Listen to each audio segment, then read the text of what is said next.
Okay, you guys ready to rock? Fantastic. What are we looking at? Jamestown. Very good. Jamestown. This is a sketch of Jamestown. How do we know that Jamestown looks the way it does in a triangular formation? Okay. You guys are on the, listen up, you're on the right track. Like what you had to say there, Warren, you talked about the foundation is still there. Very good. Where the Palisades were, they found that, and it's been recent. They thought it had been lost to the James, and a group of archaeologists led by a guy named Dr. Kelso found most of the fort in the late 90s. Okay? I was fortunate enough in '03 to go down to the archaeological digs. Pretty cool. They've unearthed over 1 million artifacts from Jamestown. So if you look over at the map, or the image, the James basically is about, here, just over 400 years later. 410 years later. All right? So, with that being said, how do we know that other than the foundation, how do we know what the earliest image of this fort looked like? Drawings. Excellent. Good job, Nick. What is our oldest documented sketch of the Jamestown fort? Do you know that? Well, who did it and when was it sketched? Now that's a great guess. John Smith would be a great guess, but he's not responsible for the oldest, earliest sketch. The oldest, earliest sketch is sketched not long after the fort is completed, and that is another great guess, Powhatan, but that is not the oldest, earliest sketch. No natives, no English. Explorers. Not explorers. Was it a map? Kind of explorers. And it is sketched on a set of notes, and it's sketched near a map. Is it like someone in England brought in to make sure everything was Not English, not Native American. Spanish? Spanish.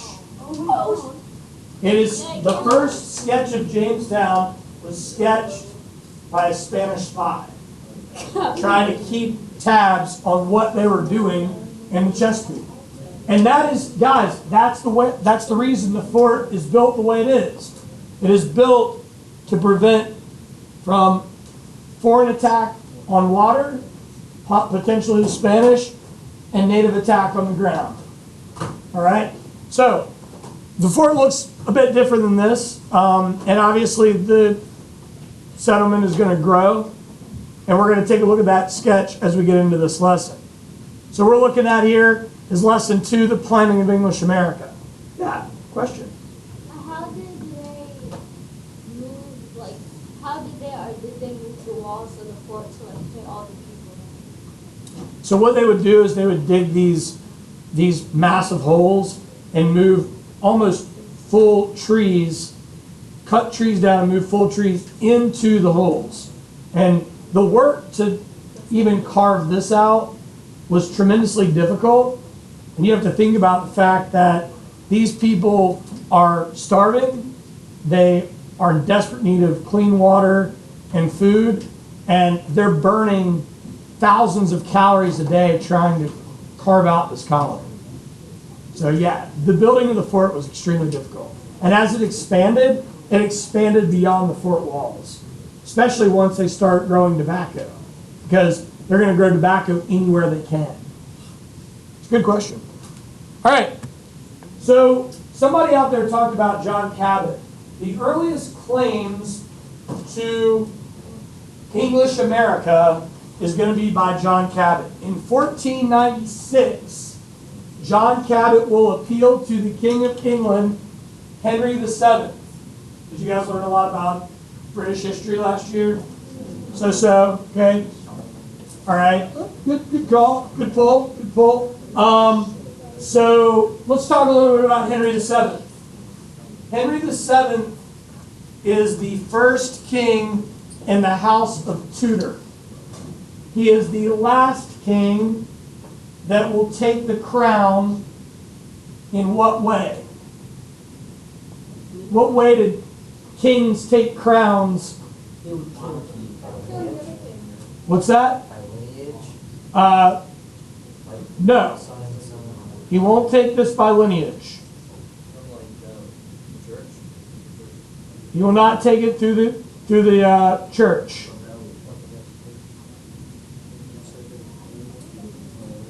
You're on the right path. Wait, how did he, what was he again? He was He became the king of England, and he took the crown from King Richard III, where? in war. On the battlefield. Very good. He's the last English king to take the crown in battle. Okay? All right. Those are all really good guesses.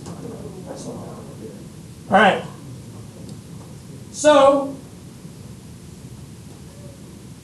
Henry VII wants to get in the exploration game. John Cabot is originally named, or his real name is Giovanni Caboto. He's a Venetian explorer. He and his sons are commissioned by Henry VII to go on this voyage. The voyage will take them to where the Vikings, good job over here, Rachel talking about the Vikings earlier, will land in Newfoundland. They don't find gold, they don't find a lot of wealth on land, but what they do find is a great deal of wealth at sea. There are cod everywhere. How are they going to be able to preserve fish? Salt. Very good. What they also don't find is a northwest passage. So they go on a return journey to the same location. On the third journey, they will be lost at sea. Due to what you mentioned, what Warren mentioned, lineage, as Henry VII passes away and his son Henry VIII comes to power, that House of Tudor continues, but colonization for England slows down. Henry VIII is dealing with some leftover issues from his father's reign, not to mention a split from where? Very good, the Roman Catholic Church.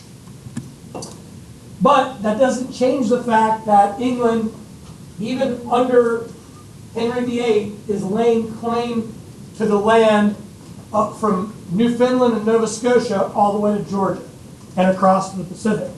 Who is that in direct conflict with? Spain. Excellent. Direct conflict with Spain. Well done.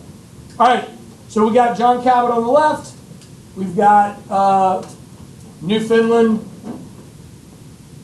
Nova Scotia on the right.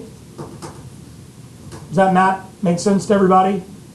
Iceland and Greenland also explored by the Vikings and conquered by the Vikings.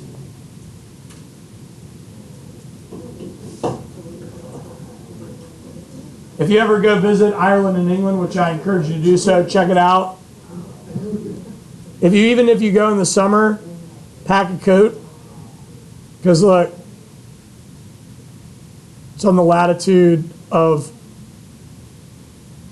basically the St. Lawrence Seaway in northeastern Canada. It's pretty chilly up there.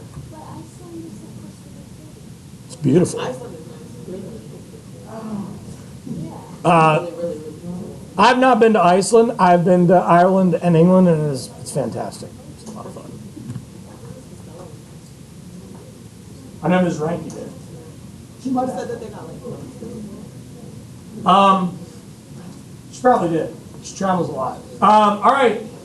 So let's look at England's imperial expansion. You are not going to see England start to get back into the exploration game until the change in power. Henry VIII breaks from the church, Anglican Church of England. Why is Henry trying to break from the Roman Catholic Church to create the Anglican Church of England? He wants a divorce because he wants a wife to be able to do what? Bear him a son. And the Pope is not ready to give him yet another divorce. So he breaks. How many people out there are raised Catholic? Okay? How many people out there are raised Episcopal or Episcopalian? No Episcopalian folk out there?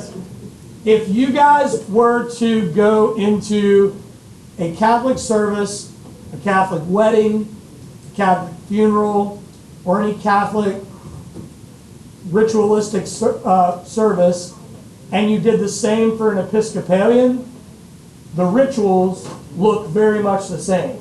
Henry keeps a lot of those rituals. Episcopalians are Anglican. That's the Anglican Church. All right. Elizabeth keeps the Anglican Church going. She's the Virgin Queen. She does not remarry. One of my students in my last class brought it up perfectly, saying Elizabeth was not married to a man, she was married to her people. That's a good way of putting it. There were all types of suitors that came in to try to marry her, but she would have to relinquish potentially the religion and the power that she had in the crown. Henry did have a son, but he died early on. His daughters live, and there's going to be some turmoil between Elizabeth and Mary Queen of Scots, who we'll talk about here shortly. I want to mention a little bit about the Roanoke Island colony. We're going to talk a little bit about that, because that's going to be the first. That's going to be the first real exploration attempt to get an English foothold in the New World. The guy that is going to get the money together for that trip is Sir Walter Raleigh. Sir Walter Raleigh and Elizabeth had a very interesting relationship. Some believe it may have been a bit romantic. Sir Walter Raleigh will have this land named in honor of her, and that land is going to be Virginia. So Virginia originally was from like northern Florida, Georgia, all the way up to New York to the Pacific. All right? So we're going to stop here. I will continue on Friday with Roanoke Island. All right? Yep, driving question. Here's what I want you to do real quick for me. Driving question.